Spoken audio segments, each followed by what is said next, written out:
Ladies and gentlemen, welcome back to the Ball Oasis Show, part number 3 of the 5-part series that we're doing with the position tier lists. Me and Jacob back here today to do small forwards. Last time we did shooting guards. That was a very interesting list. Small forward position, I will say, has some of the heaviest hitters in the game, some of the top dogs, as you'll see here on this list. So there are going to be a lot of all-stars, a lot of former all-stars who we mentioned. Most of these guys have been established in the league for a while at this position. So we're excited to get into it today. Obviously, our opinions are our own. So if your favorite player is a little lower or higher than you, well, you wouldn't argue if it was higher. But if your favorite player is a little lower than you might like, leave a comment telling us why, or text or do whatever you got to do to get your opinion across to us. We love the conversation. We love the debate. We love all the banter, as long as it's in good fun. Yeah. Jacob, how you feeling today? You ready to get into this list? Yeah, it was hard. Some of these guys hard to rank. Yeah, me and Jacob chatted a little bit about it before. There are going to be some names here today that might be a little, off seeming, just based on past production or maybe team success, or a lot of things play into the factors where we have guys where we have them at. But without further ado, I'll stop talking and we can get into this list. Jacob, go ahead and give me your 2 honorable mentions for the small forward list that we are going to get into today. My honorable mentions are Michael Porter Jr. and OG Anunoby. Okay. Which OG, I guess, my biggest thing with him was, the offensive production, which he should see more of it now with Fred VanVleet, leaving in the offseason. And Michael Porter Jr., I guess he's the same way. He'll have that production with Jokic and Murray there, but I guess it just comes down to his defense and his shot making, which was pretty good last year, especially in the playoffs. Yeah, up until the finals. Yeah. Up until the finals where he didn't shoot very well at all. But, yeah, we know Michael Porter never passed the rock in PJ, never swing the rock. Michael Porter Jr. shoots the highest contested shots in the NBA. Yeah. And he shoots 41% from 3 and shoots over 50% from the field. So, that's got to mean something. He's on my honorable mention list as well. I really debated putting him in my top 10 for that reason. He's an elite scorer, got a $200 million contract for it. And he is often the spark plug, X factor of that Denver Nuggets team, who is now a championship team. But my other guy is Jaden McDaniels. I have Jaden McDaniels here. I would have felt slighted if I would have left him off the list. A great 3-and-D wing. I guess he does more than shoot the 3 on the offensive end, but he was one of the best perimeter defenders in basketball last year. His opponent's field goal percentage, all the advanced numbers showed that Jaden McDaniels was one of the most valuable defenders in the NBA last year, and on a Timberwolves team who has some offensive production in Anthony Edwards and Karl-Anthony Towns, and has their paint defense inside with Rudy. Jaden McDaniels is a great guy to have alongside those guys. And even though his numbers only look like about 13 points, 4 or 5 rebounds last year, I expect him to be in most improved player conversations. He's going to be heavily considered to be my guy, to be number 1 in that category going into the season. He showed significant strides last year from his rookie season. And I'm excited to watch Jaden McDaniels. I think that his name deserves to be recognized as an honorable mention before we get into the top 10. Yeah, I agree. Yeah. So, Jacob, who is your number 10? Number 10, I have Josh Giddey. Average 16 points, 8 rebounds, 6 assists, 48% from the field. I wish he was better from the 3, volume-wise. I think he only shot 32% on 3 attempts. I wish the volume would go up. But what he does for that Thunder offense, him and Shai, he's going to get his numbers. He runs the offense sometimes when Shai's not in, or just they work well off of each other a little bit. But I expect him to have a really good year. I guess point production, maybe not, since Chet's coming back. But I think that playmaking aspect with Chet there, it'd be a great pick and roll threat with Josh Giddey. So I think his numbers will get a slight increase next year if that team stays healthy. Yeah, Josh Giddey was a great guy to have alongside Shai Gilgeous-Alexander and probably Chet Holmgren as far as we know with his play style. We know Josh Giddey's not going to like light it up shooting. He's not going to, be just this super elite scorer. I mean, coming into the draft, they show like his draft weaknesses and you had like everything in the book, yet he was still projected to be like a top 10 pick. So it's kind of like, this guy, like he's just kind of average at everything. Like what's going to be like his role once he gets to the league? And he's turned into like that point forward playmaking type player. As we see, I think that his assist numbers will continue to go up as Shai gets older and Chet Holmgren gets more acclimated into the offense, and shooters find their roles around him. I think Josh Giddey has some wrinkles to his game that we haven't yet seen on the defensive end as well. I think Josh Giddey could very well do that with his frame at 6'7", 6'8". He can guard multiple positions. He's a guy that I'm excited to watch going into this next year. I know he's also got some most improved player buzz here early in the offseason. I think his numbers would have to take a significant jump for that to happen. I think the Thunder would have to be a better team. I think the latter is definitely more probable than the first one, with his numbers getting a whole lot better. Because I expect him to be around like 19, 20 points, something like that. But I think he'll average around 8, 9 rebounds again and like 7, 8 assists. He's a guy that, depending on how well the Thunder are doing, could be in all-star talks. And that's usually how we refer to these guys who are in like the 7 through 10 sphere of our list. They're guys who are like perennial all-stars. And Josh Giddey is like the perfect example of that. He's a young player who's shown a lot of promise in his first 2 years. He's gotten better. And I think in year 3, Josh Giddey really has a chance to be the playmaker and floor general of an up-and-coming Oklahoma City Thunder team. At my number 10, though, I think I just gave a whole spiel on Josh Giddey before even saying him on my list. I don't have Josh Giddey number 10. I've got Andrew Wiggins at number 10.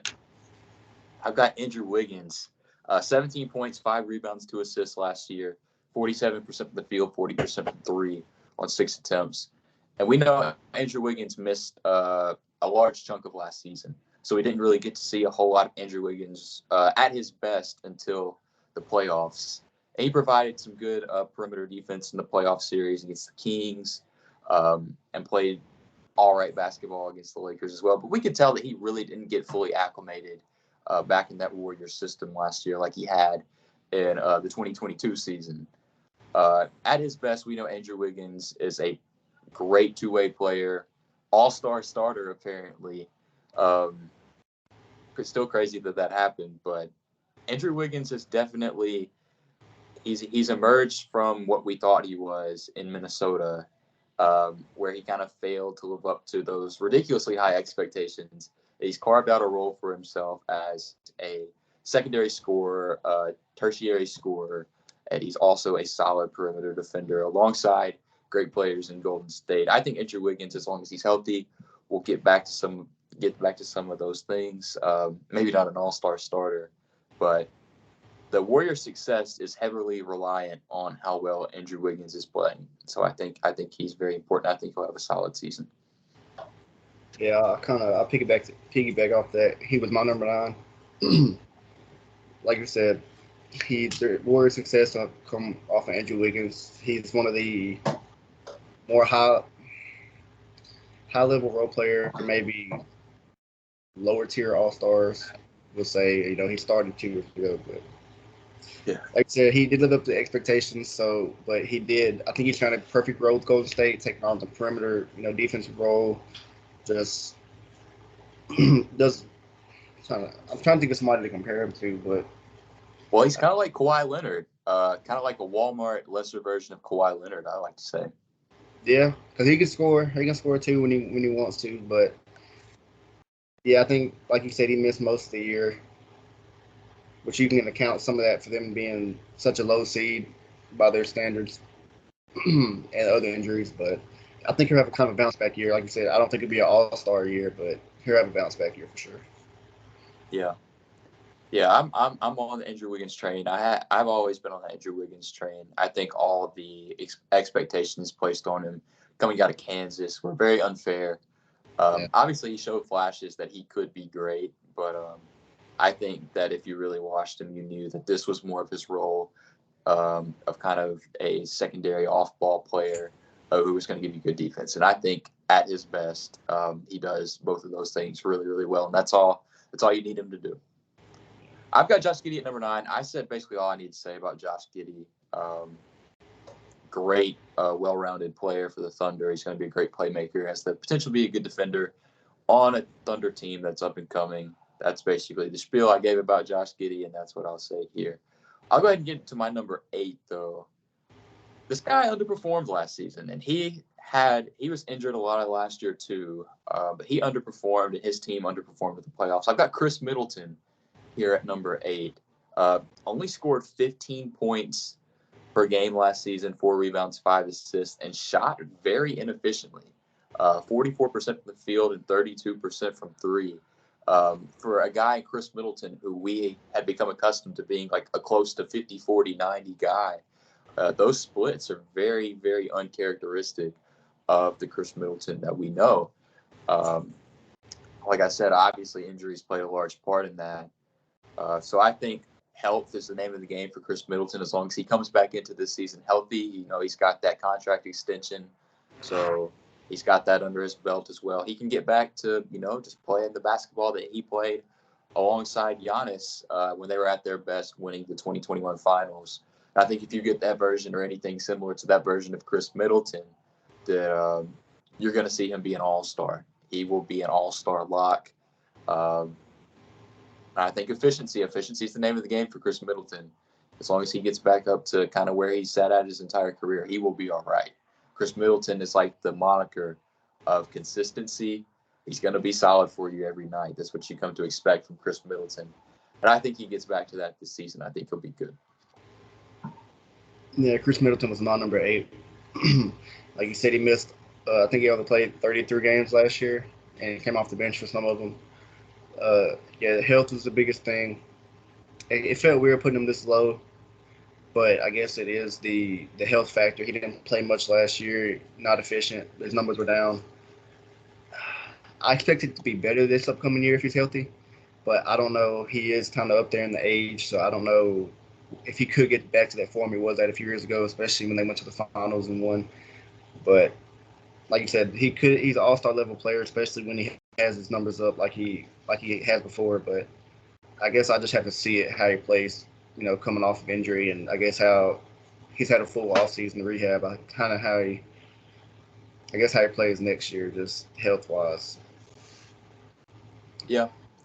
It is weird to think that Chris Middleton is like 33, 34 years old, because he doesn't seem that old, but Chris Middleton's been in the league for like 11, 12 years at this point, spending a lot of his earlier years with Detroit and on some really bad Milwaukee teams before him and Giannis really came into their own. So, yeah, Chris Middleton's been around for a while. I don't think his best basketball is necessarily behind him. On a consistency basis, I think it would be hard to replicate what he did in 2021 again. But I think anything similar to that is enough that the Bucks need to, get back to where they were a few years ago. Yeah. Go ahead and give me your number 7, Jacob. My number 7, I have Mikal Bridges. Really? Yeah, it's kind of low. I know. I don't know. I don't like it. I don't like that. I like it. Yeah, it's low. My biggest thing with him, he averaged 20 points, 4 rebounds, 3 assists. But it is basically really my biggest thing is 2 halves of the season. Yeah. I think he averaged, I want to say 18 in Phoenix and more like 26, 27 in Brooklyn. But that was only on 27 games, which the efficiency was there. The two-way ability was there. He was the guy for Brooklyn. In the playoff series against Philly, we saw that he was the one taking a lot of the shots and, the clutch shots. But he's definitely going to be higher by the end of the season. It's just I need to see more of it. Like, will he have the same efficiency he had, the last 20 games in Brooklyn? Which I think he will. Maybe a little bit of a drop because he's not surprising anybody no more. Yeah. He's definitely going to move up. It's just I have to see more of it this year.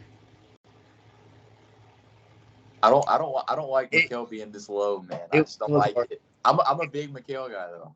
Yeah, it was he from 5 to 5 to 7. He's 5 to 7. I will say. Yeah.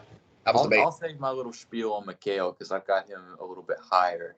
At number 7 for me, I've got DeMar DeRozan here. I've got DeMar DeRozan at number 7. 25 points, 5 rebounds, 5 assists, shot 50% from the field, 32% from three for DeMar DeRozan, who we know is not going to light it up with 3-point attempts. Kind of the same spiel I gave for Zach LaVine in the last episode. I think a change of scenery is kind of been long overdue at this point.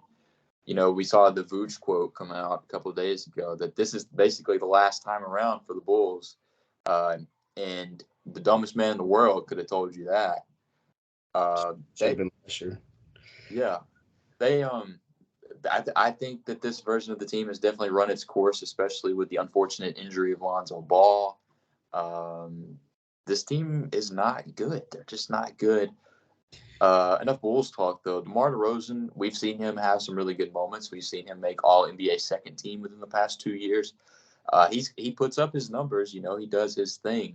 We know DeMar DeRozan isn't a good defender, but offensively we know what he brings. And I think he would thrive in like a role that Bradley Beal has now alongside, you know, another superstar player. I think DeMar DeRozan could benefit from that, having easier matchups and not having to exert as much energy on the offensive end. So I think a change of scenery, like I said with Zach LaVine, has been long overdue for DeMar DeRozan. The only difference with him from Zach LaVine is that DeMar DeRozan is considerably older. He's like 33, 34 years old at this point, and he doesn't shoot a whole lot of threes. So you would need to there's kind of a specific role for DeMar DeRozan that a team would have to kind of, you know, create space around to have him fit that role.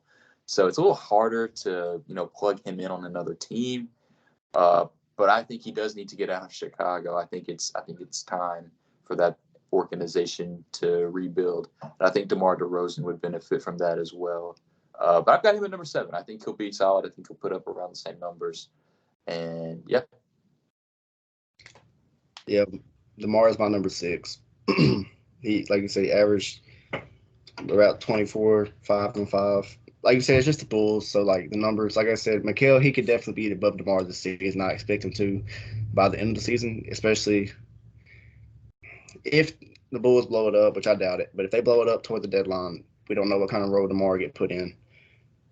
Maybe a future 76er, but you would want that? I wouldn't mind it. If we knowing what we'll give up, yeah, I'd do it. It'd be either a Harden trade or Tobias trade. So yeah, I'd want it. He'll be if we get him. If we get him, he'd be overpaid anyway. But you know. Yeah, I say that, and he's been mocked to Portland in some trades, and I'm like, not here. Him and Joel the mid range is like not much spacing, but you know. Yeah, like you said, it's just the Bulls. His numbers are going to be there. I guess it's just we got to see, which I think they're going to blow it up by the deadline, but we'll just have to see. But yeah, he could definitely fall within the next year or two, but he'll be consistent enough. He will. DeMar DeRozan is a consistent scorer. He usually shoots pretty efficiently. Yeah. You know what you're going to get from DeMar DeRozan. Basically, you know what you're getting with him.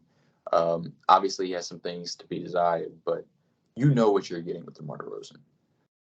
Mid-range killer, like the guy I have at number 6. Clean little segue into that. Number 6, I've got Brandon Ingram.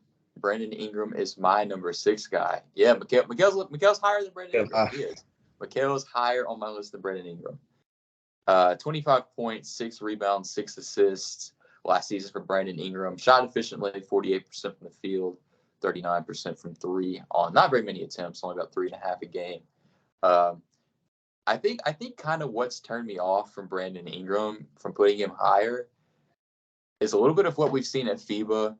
Yeah. And kind of how we see the direction of the New Orleans Pelicans go without Zion Williamson on the floor, obviously. Brandon Ingram is the number 1 guy. I think a lot of nights, even with Zion Williamson on the floor, Brandon Ingram is still the number 1 guy on that team.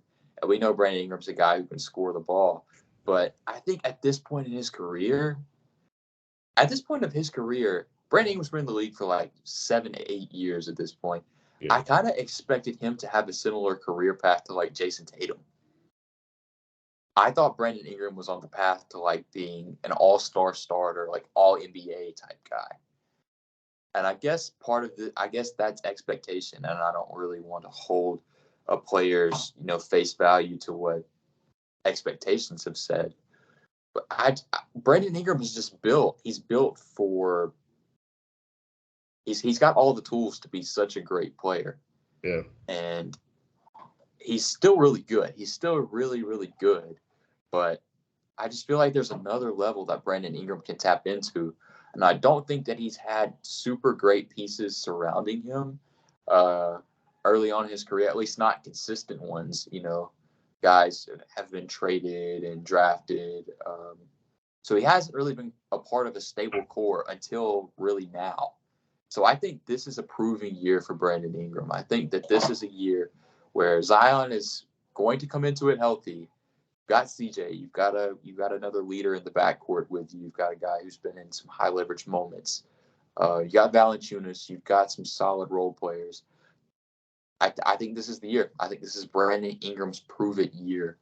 And I think that this will be the year that shows if he is a potential superstar in this league or if this is the peak that we're going to see from Brandon Ingram. I think this is going to be the year. So I've got him at number 6. Guy who puts up solid numbers. We know if he gets to his spots, he's a dead-eye shooter. But defensively, and he's a better play. He's gotten to be a better playmaker, I will say. He's gotten to be a better playmaker. But defensively, and I think outside shot creation, I think Brandon Ingram can improve. Yeah, he's my number 5. So do you think it's more of like the role he's in or the situation he's in for Ingram? I don't think so. Because I mean, like you said, they give him freedom. They give him freedom with the shots that he takes. I mean, CJ McCollum. We expected CJ McCollum to come to the Pelicans and be like the point guard, like the floor general type point guard. Brandon Ingram is the floor general on that team. It's not CJ McCollum. CJ McCollum, just like in Portland, is playing the secondary role to Brandon Ingram. So right. I don't think it's that. I don't think so. Because, like you said, even with Zion, he is the number 1 option sometimes. Yeah. But Zion is coming in healthy. Hopefully, it stays that way. But I guess if Zion's healthy, he was in MVP talks last year, very early in the year. But yeah, I don't know if it's situational or not, but like you said, he is one of the more elite scorers. It's just his defense and maybe rebounding. Like you said, FIBA, I don't know how much you've watched, but I've watched a lot of FIBA. Yeah, he hasn't been good. So, yeah. So, it's, they moved into the bench, which. For Josh Hart. Right. I think that's because he likes to play at a somewhat faster pace, and the starters on FIBA were more of a slow pace. So he's on the bench with Tyrese and Austin Reeves. But yeah, I agree with you. This probably is his prove it year. Yeah, I think so for sure. And I want Brandon Ingram to be good. I want him to be great. When's he a free agent? What's that? I say, when's he a free agent? Do you know? I do not know. I would assume in the next year or two, though, because I haven't heard him sign an extent. I haven't heard that he signed an extension in the past year or two. So I'd assume that he's not tied down for much longer. Yeah, I figured it'd be. But yeah, he's getting benched for Josh Hart and getting outplayed by Austin Reeves at FIBA, bro. Yeah. Outplayed by Austin Reeves. Yeah, so it is hard. Yeah, 2025. So not this next offseason, but this offseason after that. So, yeah, I don't know. I guess it is true because he has been playing pretty bad. I have confidence he'll be pretty good next year. Yeah. As you can see by my list, my confidence is higher in Mikal Bridges than in Brandon Ingram. I've got Mikal Bridges at number 5. Obviously, his counting stats aren't going to blow you away from last year, 24-3, like you said. But second half of the season, he was a 26, 27-point guy. Yeah. I don't think by nature he's not a number 1 scorer on a championship team. We know he's not. But along with those offensive numbers, he's top 3 perimeter defender in the league without a doubt. Yep. I think he's top 2 at this point. I think he's up there with Marcus Smart as the top 2 best perimeter defenders in the league. I think Marcus Smart, Drew Holiday, and Mikal Bridges are the top 3. I think Jaden McDaniels has made his way up to, contention for that as well. But Mikal, his offensive game has come along so much since the first year that we saw him in Phoenix. He was like the 4th, 5th option alongside Book and CP and Ayton. And even like Cam Johnson, he was averaging less points than Cam Johnson. And now we see him as the go-getter. He's scoring from all levels. He's a great mid-range scorer now. He shoots 38% from 3 on almost 7 attempts. Rookie Mikal would have never dreamed of doing that. He gets to the rim. Mikal Bridges is a complete basketball player, in my opinion. And even though, like I said, he's not the number 1 guy, we know on a good team, we know he's not going to be that. He's proven to be a lot better than I even thought he would be. And on a Brooklyn team where they're going to need him to do a lot, he should be an all-star lock, as long as the team isn't in the depths. Yeah. I don't expect him to be. I expect him to be around like play-in range, something like that. Mikal's a great player. I've wanted him on the Blazers for the longest time. Him and Jaylen Brown were like my ideal like 2 gets. And I just love Mikal Bridges as a player. I love the idea of Mikal Bridges as a player for the longest time, but I think his production has mirrored that over the past year or 2. Obviously, he's played in NBA Finals already also. Guards multiple positions. Great player, versatile. I can't say enough about Mikal Bridges, so I'm very confident in him. I think he's got MIP potential for this year as well. Yep. So he's here. He's here at my number 5. He's high on my list, but he's here at number 5. Yeah, like I said, he could be anywhere from my 5 to 7 is interchangeable. But I just want to see more. Like you say, he's not the number 1 option, but he is on Brooklyn. But I want to see the consistency if he can do it again for most of the year. And his contract, he's getting paid an average of $22 million a year, which is a steal now from what we saw last year. Which I believe he signed it maybe last offseason before last, which then in Phoenix, he was the 3-and-D guy, but now he's kind of more of that in Brooklyn. Yeah. Like you said, I expect him to have a really good year, especially, like you said, all-star talks, especially if Brooklyn is playing range. Yeah, for sure. For sure. So go ahead and give me your number 4. I want you to give your number 4 before I give my number 4. Because we're in the territory now. We're in the territory of the top dogs. Yeah. My number 4, I have Kawhi Leonard. Okay. So like when you say Kawhi, just health just pops up. It's when they play. Last year, averaged 24, 6, and 4. Shot 51% from the field, 41 from 3. Like you said, we know what he is 2-way. He's one of the better, if not, I'll say top 2 or 3 when healthy. 2-way, maybe 1. It's just, can he stay on the court? He had that stretch last year when he was healthy. When I think it was I want to say when Paul George was hurt, maybe while he was playing, but he had a stretch last year where towards the end of the regular season, he could not miss. In the mid range, he would hit everything. I forgot what game it was. It might have been the Kings-Clippers game that went to all those overtimes. Yeah, So I don't know. It's like health is the biggest thing. We know what he can and will be, especially in the playoffs.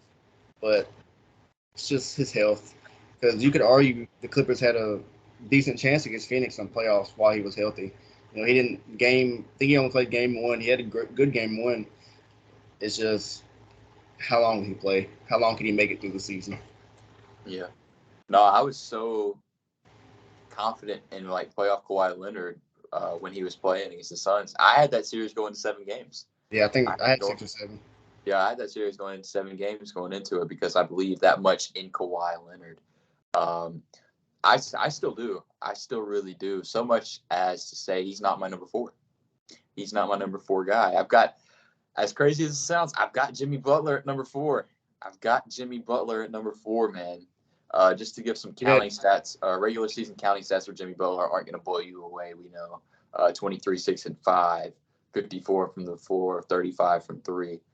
But we know what it is with Jimmy Butler, the same way that we do with Kawhi Leonard. Playoff time, he comes to play. He's a totally different animal. And I think that by the time we got to the finals last year, we saw him be a little gassed in those finals from, kind of carrying the team in some earlier rounds. But Jimmy Butler, one of the only reasons I have him below Kawhi Leonard also is the possibility of Damian Lillard being on the Heat as well, taking away some production, some statistical production. But we know playoff time, Jimmy Butler is going to be a go-getter. He's up there with Kawhi Leonard as one of the best two-way players in the NBA. He's going to take on the toughest matchups. There's not much you can really say. Jimmy Butler is a pretty self-explanatory guy. No debate, no case really needs to be made. At number 3, I have Kawhi Leonard one spot above him at number 3. Kawhi is going into the season seemingly healthy. Ty, what was that face? Well, they say that.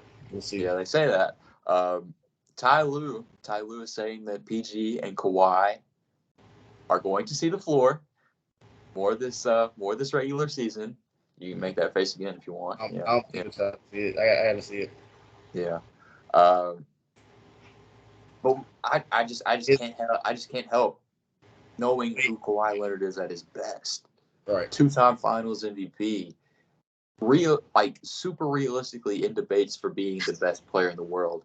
He's also, in his lower 30s now. So I think the best days of Kawhi Leonard are probably behind him.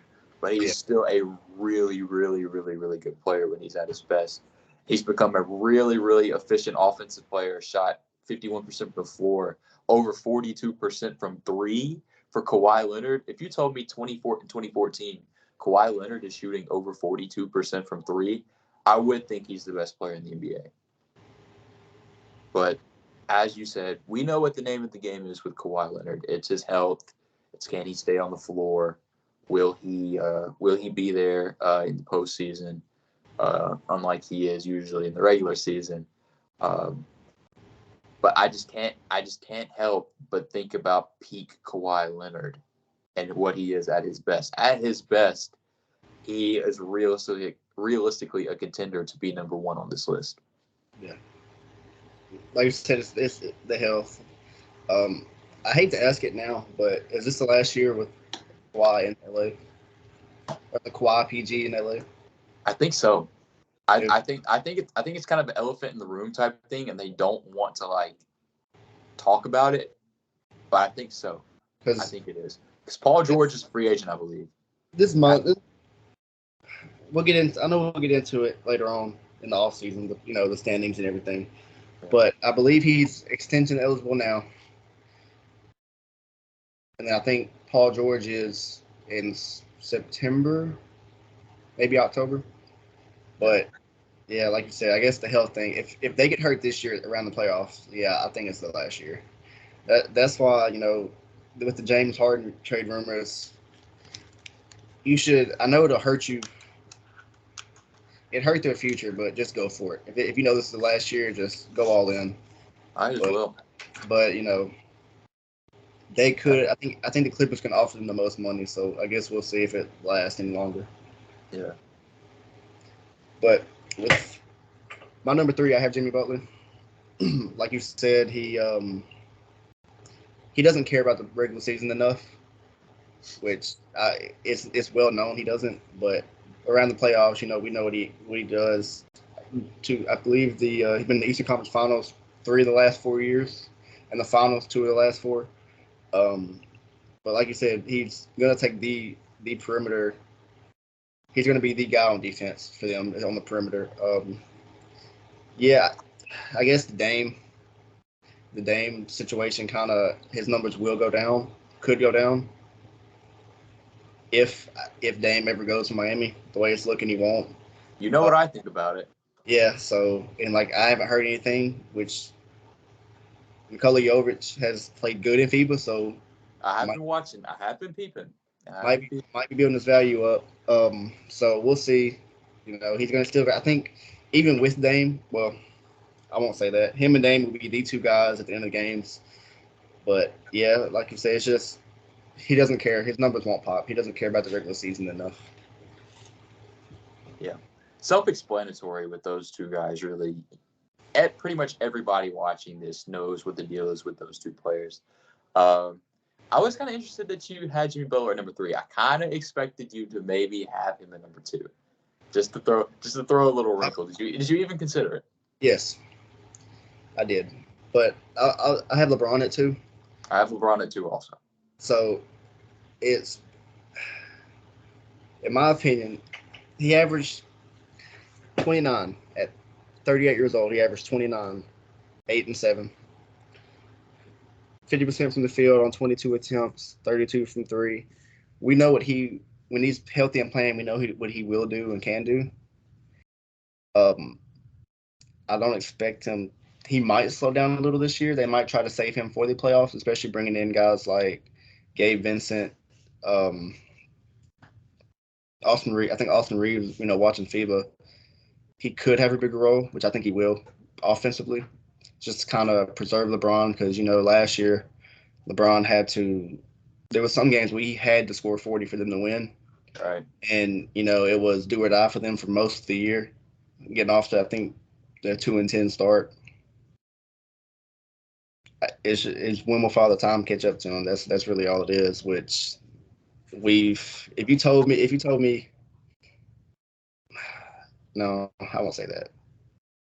If you told me maybe 7 years ago that he would still be averaging up to 30 points, 8 rebounds, 7 assists, at this age, part of me would have wanted to believe you, I think, but I couldn't bring myself to. Yeah, that's what I was gonna say. 7-10 years ago, if you told me he was doing this right now, I wouldn't. Years ago, you wouldn't have been able to comprehend it. Yeah. So.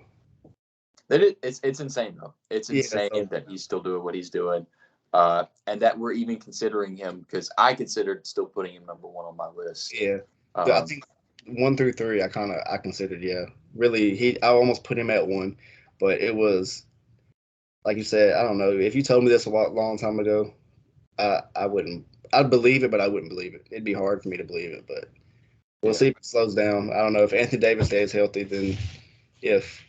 Then yeah, I think LeBron, he'll play a lot more games this year, especially with the award requirement.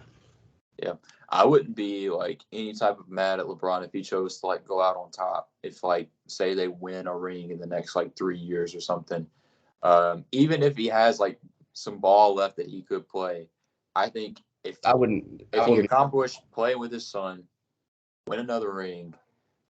I'm just saying I wouldn't be upset at it. That would be a good way to go out. I think he at least has this year and next year at least, because I think he wants to play with Bronny, and he is a free agent. He is a free agent next offseason.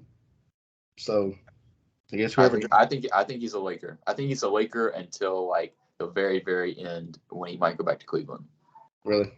Yeah. He wants to play with Bronny. So do you think he would leave to go with a team that had Bronny? I think the Lakers would try to draft whatever they could, as long as Bronny's not a top 10 prospect, which I think with the whole health concerns now, his draft stock is probably lowered significantly. I think that the Lakers will do whatever they can to keep him in LA. Yeah, if they draft Bronny, which they could definitely. They have pieces to trade up. Yeah, like I said, I think he has at least 2 more years, but we'll see. Yeah. So that means at number 1, we each have Jason Tatum. Am I right? Yep. Unless you had Tobias Harris number 1. No. Didn't think so. PJ Tucker was almost PJ Tucker, but I let it slide. 3 points per game, PJ Tucker. Nice. If you're lucky, 3 points per game. Yeah, Lucky. But yeah, Tatum is here at number 1. 30 points, 9 rebounds, 5 assists, 47% from the field, 35% from 3 on over 9 attempts. For the past few years, Jason Tatum has been one of my favorite players in the NBA. Really, ever since Ime came in, post Brad Stevens, and kind of implemented the defensive approach, and Jason Tatum we see him buying into that. We knew coming out of Duke, we knew that even his rookie years, we saw Jason Tatum was going to be an elite offensive player. We just didn't know what the other side of the ball would be. And over the past few seasons, we've seen Jason Tatum turn into a phenomenal defender. Phenomenal defender, along with his offensive production.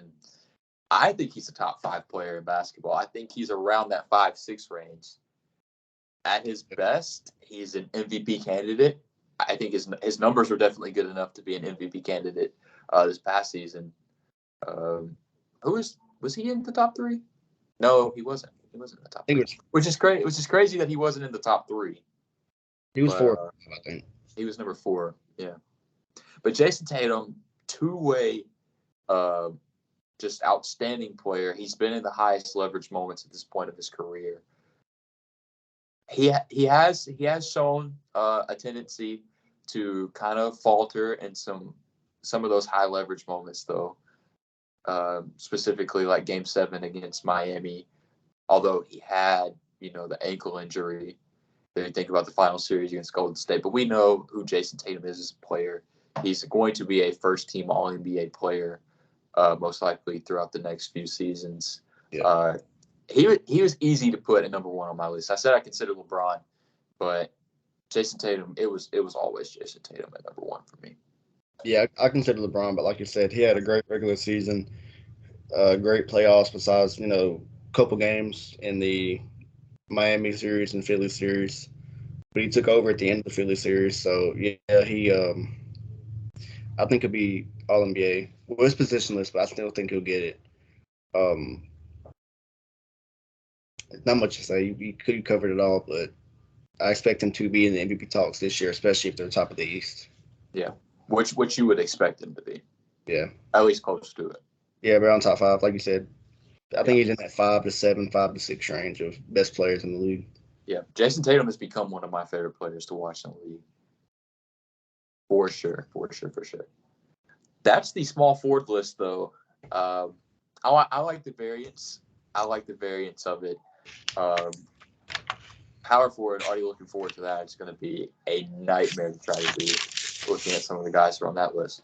But to close today's episode, of course, we've closed the last 2 episodes out with a hoop grid. We're going to do that a little differently today. And Jacob also has something prepared that I'm going to let him get into right here. So, Jacob, without further ado, you have the floor. Yeah, we'll probably have time for the hoop grids. I have a few trivia questions for Elijah, which, big hoop head you are, you might get them easy. You might have to think about it. I'll give y'all some time. The first one is, who is the youngest player in NBA history with 10 threes in a game? 10? Yeah. Youngest player that's made 10 threes in the game. I'll give y'all a minute to think. I have an answer off the top of my head. I'm not 100% sure. I feel like I should be 100% sure about it, but I'm not 100% sure. Is it Anthony Simons? No. It's not Anthony Simons. He had 9. That's what it was. He had 9 in the game, like his rookie year, and he was 9 for 9 in that game from 3. Not Anthony Simons. Can you tell me when it happened? Like when this happened?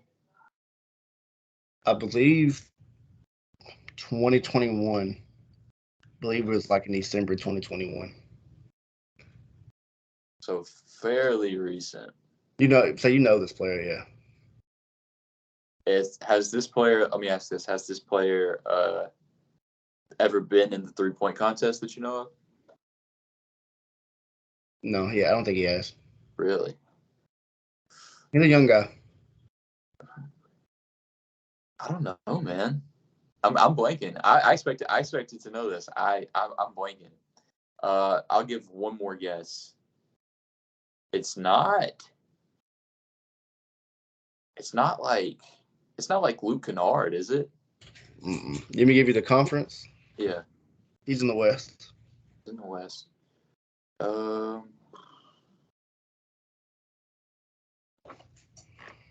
Running through some teams. Young guy in the Western Conference. You. Would we expect this player to come out of nowhere and score 10 threes? He definitely could.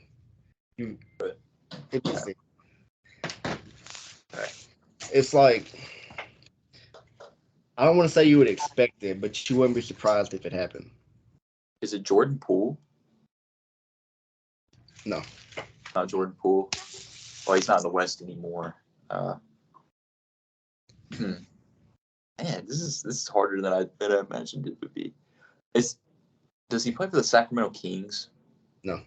He doesn't play for the Sacramento Kings. Okay. This might get away. I'm very high on this player.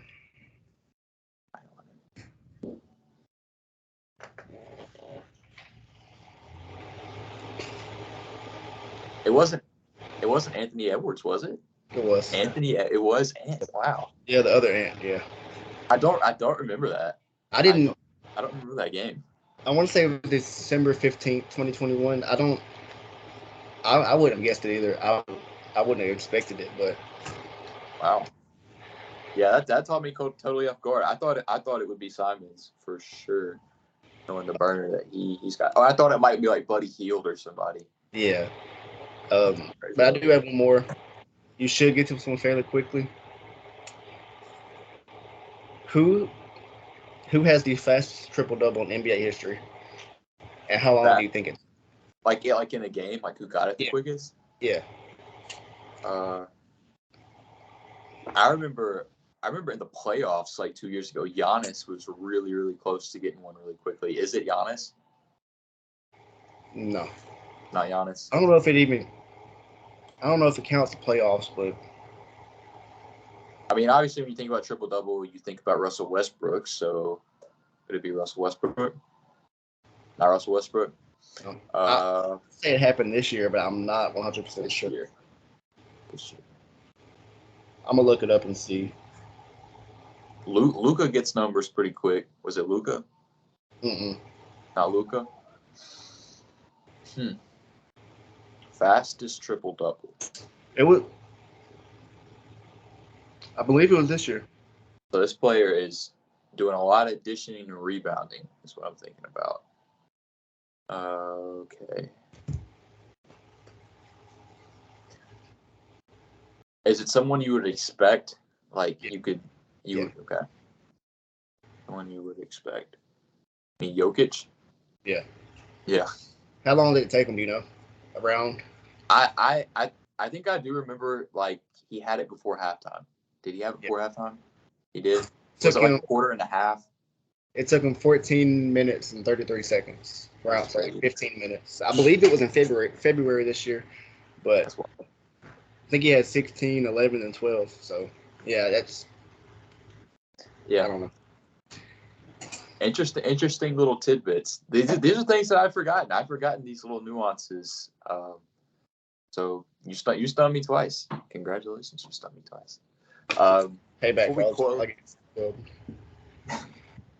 Something like that. Before we close officially, we can get into this hoop grid today. And for this one, I think that we should go for rarity. We're doing the other hoop grid. We're not doing it through Immaculate Grid this time. We're doing the actual hoop grid. So we're going to try to get the lowest score possible. I've been doing really good on these. I haven't got like a higher rarity score than like 25 in my last couple of days. So I've been doing pretty good. This one looks like it's going to be hard to do that though, because it has a Hall of Fame column and it has a 5 assists per game season column. So Jacob, I'll give you the first one. A Denver Nugget and a Charlotte Hornet. Denver Nugget, Charlotte Hornet. I'll let you lead with it, and we can kind of think about it together. Okay. Denver Nugget, Charlotte Hornet.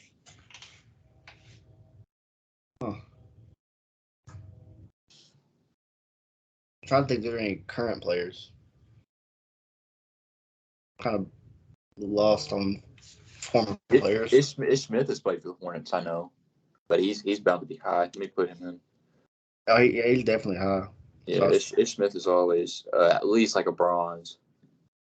Yeah, Ish Smith is 24%. Not doing him.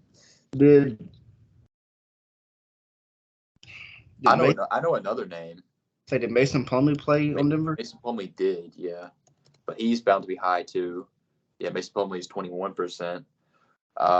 Thinking about some older teams, some older Nuggets Hornets teams. You've got. Ooh, let me try this name. This is way back. Nope, not Luke Harangody. You've got. Did Cody Zeller go to the Nuggets ever? He was a Hornet. He was not a Nugget. Let's see.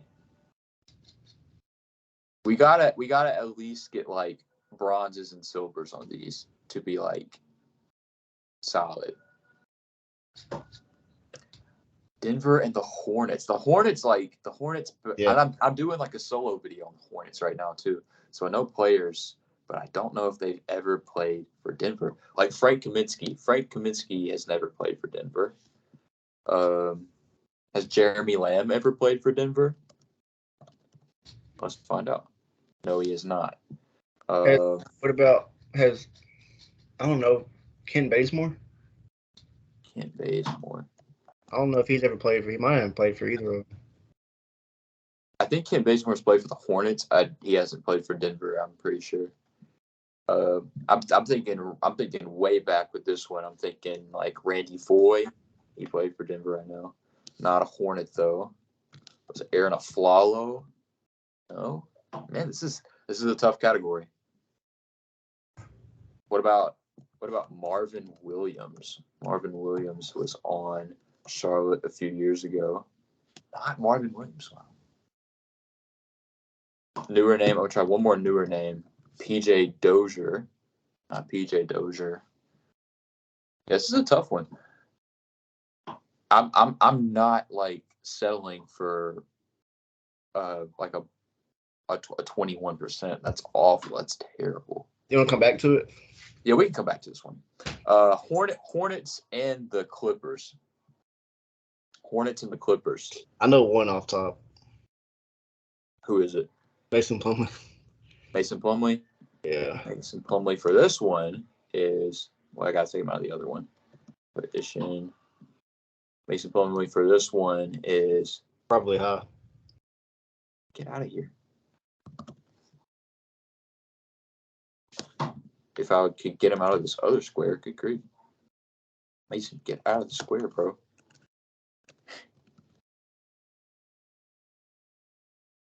He's 10%.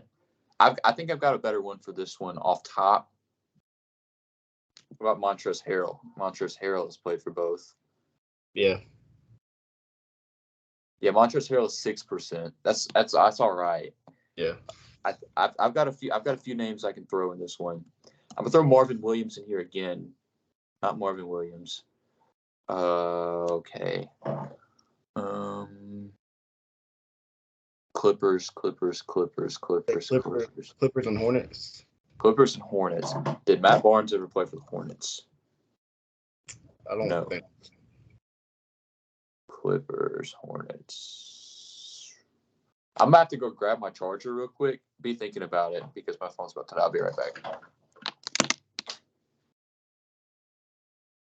I wonder.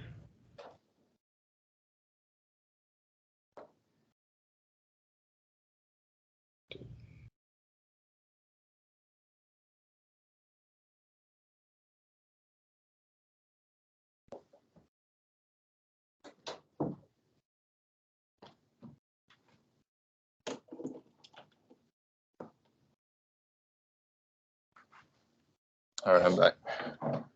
Did Eric Bledsoe play for the Hornets? Eric Bledsoe. I don't think so, but hang on. Let me plug this in. Sorry, y'all, for this transition. Gotta do what you gotta do. All right. Oh. Stay up.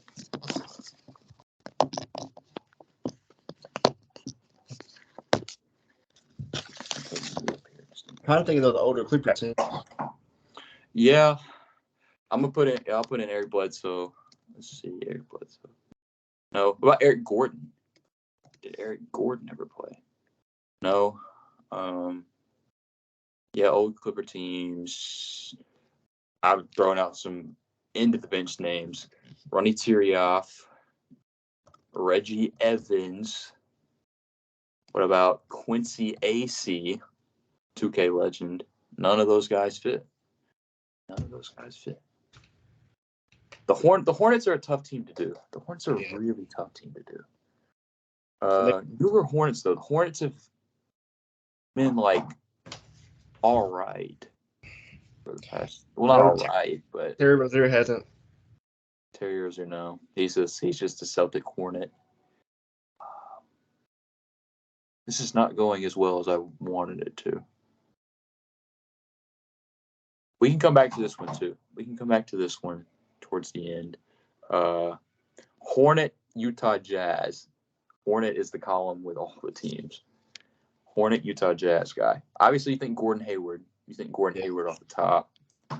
But he's bound to have a high percentage. 34%. Who? Did Al Jefferson? Al Jefferson did. That's right. Al Jefferson. Maybe it's not working because my thing isn't working. I'm putting in, like, new players. Oh. Did they take this feature away? Jacob, I think they might have taken this feature away where you can put a player in and you are able to pull them out for a different player. Because it hasn't let me do it the whole time. Let me try. Oh. Maybe it's just because I'm on, like, desktop. Okay, never mind. It just did it. Okay. It took, like, 10 tries, though. Why did it take, like, 10 tries? That's so strange. Let me try now. Yeah, I'm having to do it, like, 10 times. Yeah. Okay. I think Al Jefferson played for both. Yeah, he did. Trying it again. Al Jefferson, 15%. Got to get lower than that, though. Utah Jazz players. I think Marvin Williams did play for both of these teams. I want Marvin Williams. Yep, he did, but he's a silver. How is he still a silver? 5% of people are thinking about Marvin Williams.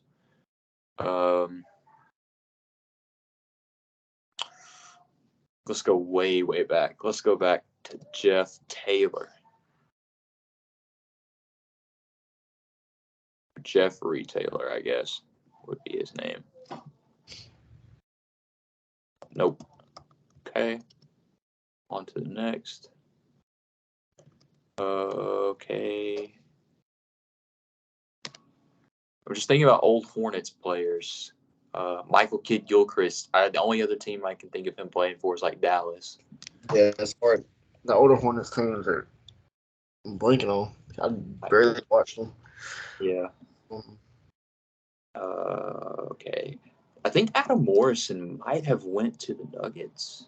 Am I tripping about that? I guess so. We'll go ahead and leave this as it is for now. We'll go to the Hall of Fame column. So a Denver Nugget in the Hall of Fame.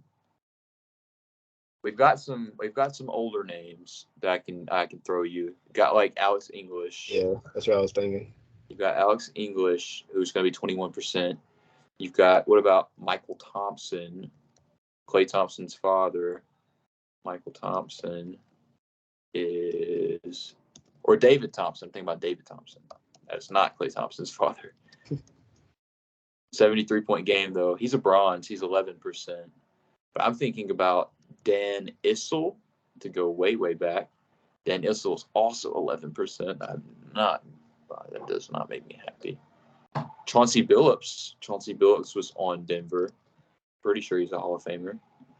Or maybe not. Maybe he hasn't been inducted yet. He's not been inducted yet. Okay.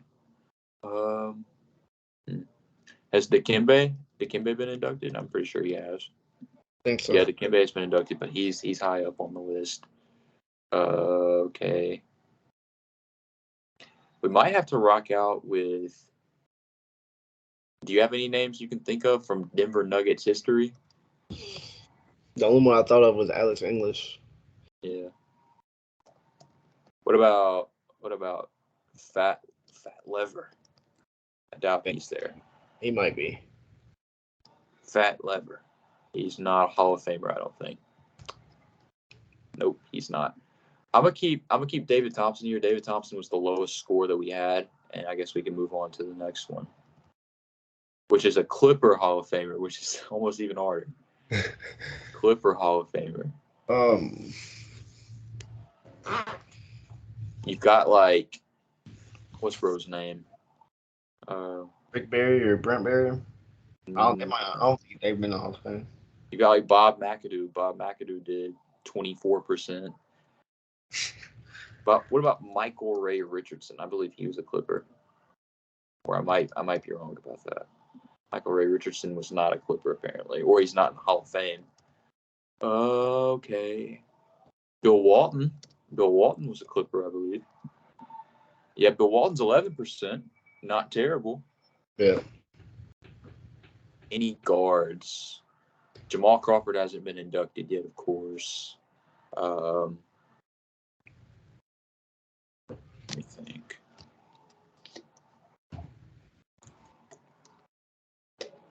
We might be rocking out with Bill Walton right here. Yeah. You're rocking out with Bill Walton. Usually, whenever I get my super low scores, I'm also sitting here for 30, 45 minutes doing it. So I'm not gonna put y'all through that. Jazz Hall of Fame. I'm thinking about Adrian Dantley, maybe. Yeah, Adrian Dantley's 13. Of course, you got Stockton and Malone, but they'll both be really high. Jazz Hall of Famer. Another team where the history of the team can't really think of it. Did Pistol Pete? Yeah, Pete Maravich. He's higher than Adrian Dantley though. Who else? I'm going back up to Denver. What about Sleepy Floyd for Denver? That's a name that might work. It looks like it doesn't though.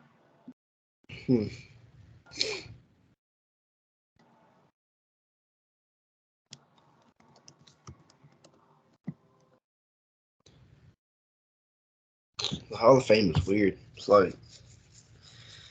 yeah, players that should be in it aren't in it, and vice versa. I'm trying to think. I think 13% is as good as we're gonna do for the Jazz, honestly. Yeah. Unless they've already inducted Darren Williams, which they have not done. They haven't. So, yeah. Last column is 5 assists per game, which shouldn't be too bad. Shouldn't be too bad of a column. Denver, any player in Denver history who's averaged over 5 assists a game. Did Ty Lawson? Ty Lawson, I'm sure he did. I bet he's high though. Ty Lawson's a silver. He's 7%. But I think we can do better than Ty Lawson. Yeah. Okay, let's see. Trying to think before. Not Michael Porter. No, not Michael Porter.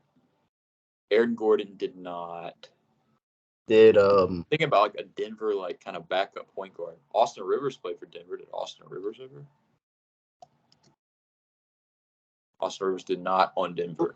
Say Bruce Brown didn't average 5. Don't think he did. No. Got to think about some older Denver teams. Monte Morris might be lower than Ty Lawson. No way Monte Morris never averaged over 5 assists. You're kidding. Apparently he didn't. That's crazy.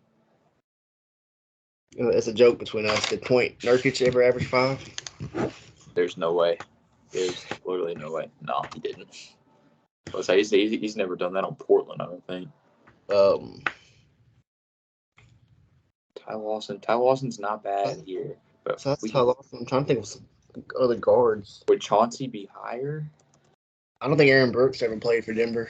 Chauncey's a little lower. Chauncey's 6.8. So that's not bad. Can't think about the older Denver.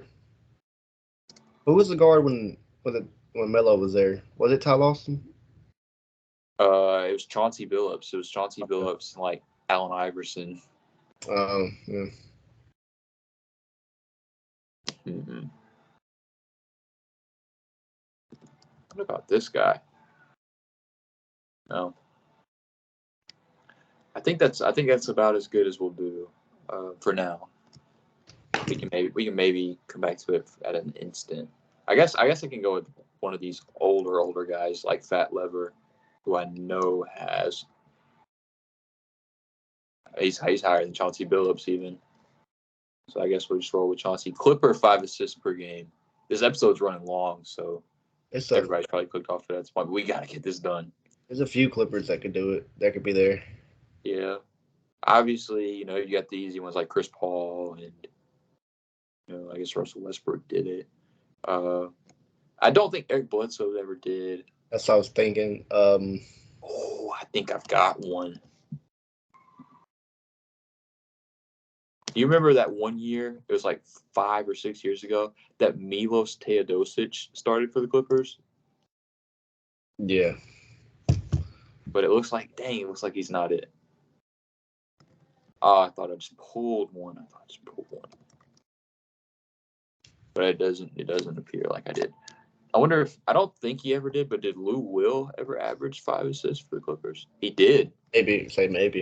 He did 6% for Lou Will. I'll sit here and think for a little longer, but I think that's a pretty solid little pull. I'm trying to think. Lou Will. Shea might have his rookie year. I don't think he did his rookie year. He might have. Yeah, it looks like he didn't. Wait a second. No. Jamal Crawford didn't.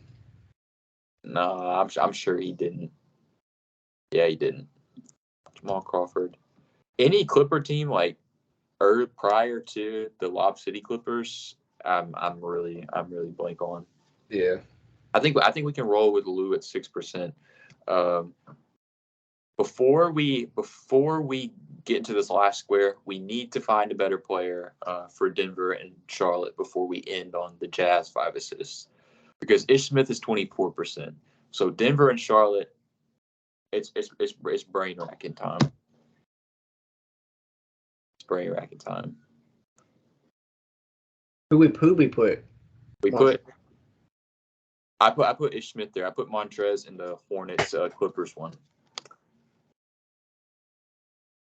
There's gotta be someone better. Eric Favors. Who? Eric Favors. Did he play in Charlotte? I don't know. He might not have. I don't think he's ever played for Denver. Yeah. Yeah, he's never played for Denver. If he's ever played for Charlotte, we can try him in this Jazz Charlotte tier, because I know he's played for the Jazz. No, he's not down there.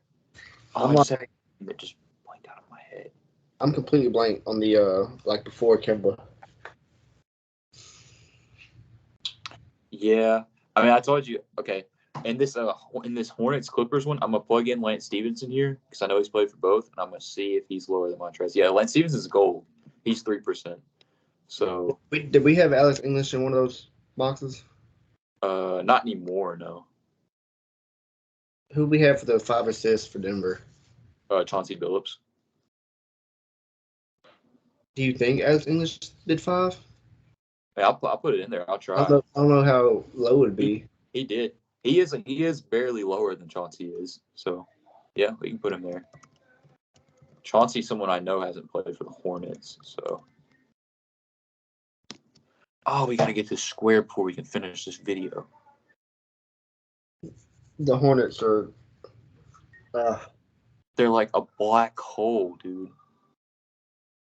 They're like a black hole.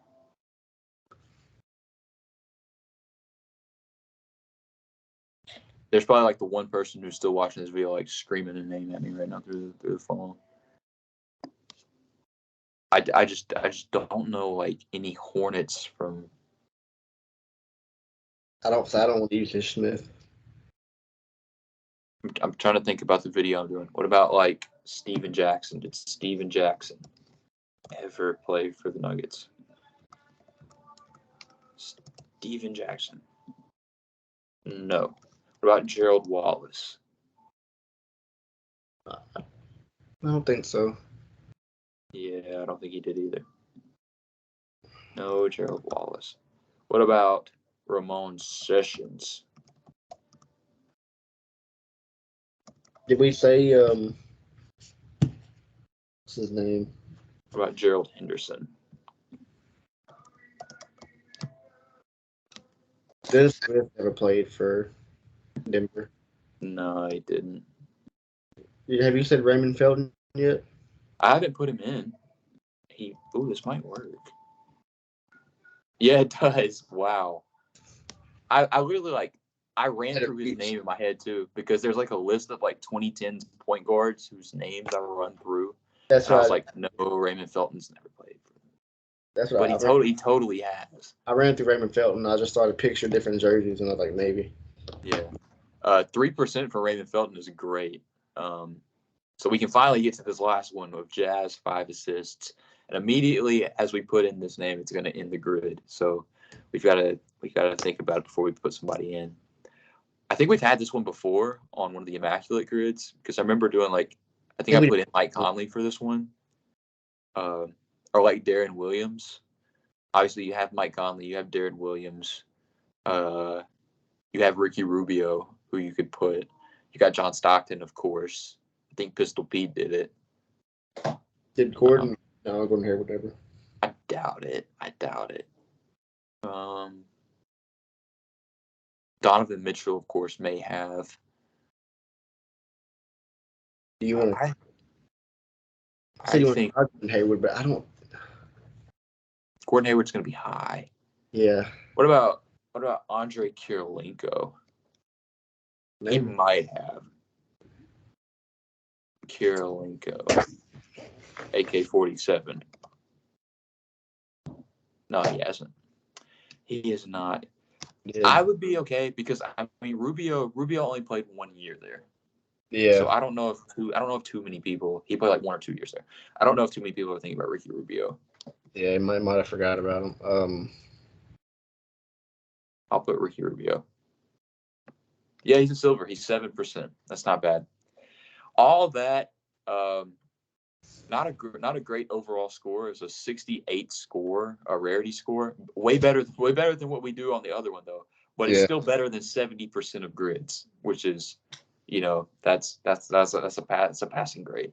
So if you stuck with us through that, thanks for being here for the brain racking session. That took a lot, but I'm pleased. We've definitely improved from the past 2 episodes. So yeah. Anyways, yeah. Thank y'all for watching this episode, though. Jacob, you got anything to say before we close today? That's it. I think training camp's a month away. Yeah.